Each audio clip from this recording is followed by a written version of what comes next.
ఎన్నికైన ప్రధానిగా ఎక్కువ రోజులు దేశాన్ని పాలించి రికార్డు సృష్టించిన నరేంద్ర మోదీకి జాతీయ, అంతర్జాతీయ ప్రముఖులు అభినందనలు తెలియజేశారు.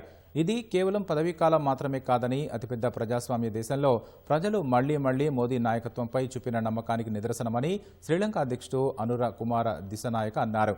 మోదీని రోల్ మోడల్ నాయకత్వానికి ఉదాహరణ అని పపువా న్యూగినియా ప్రధాని జేమ్స్ మరాపే కొనియాడారు. 20 కోట్ల మందిని పేదరికం నుంచి బయటకు తెచ్చారని ప్రశంసించారు. మోదీ నాయకత్వంలో భారత్ ప్రపంచ వ్యవహారాల్లో ప్రముఖ స్వరంగా మారిందని ట్రినిడాడ్ అండ్ టొబాగో ప్రధాని కమలా ప్రసాద్ బిసెటస్ పేర్కొన్నారు. మోదీ నాయకత్వంలో భారత్ మలేషియా సంబంధాలు మరింత బలోపేతం చేసుకోవాలని ఆ దేశ ప్రధాని అన్వర్ ఇబ్రాహీం వివరించారు. మోదీకి తాను వ్యక్తిగత స్నేహితుడినని నైజీరియా అధ్యక్షుడు బోలా అహ్మద్ చెప్పుకొచ్చారు. మోదీ నేతృత్వంలో భారత్ పరివర్తనం చెందిందని అమెరికా సెనేటర్ జాన్ కార్నెర్ పేర్కొన్నారు. మోదీకి పాలస్తీనా, ఇజ్రాయెల్ తరఫున ఆ దేశ రాయబారులు అభినందనలు తెలియజేశారు.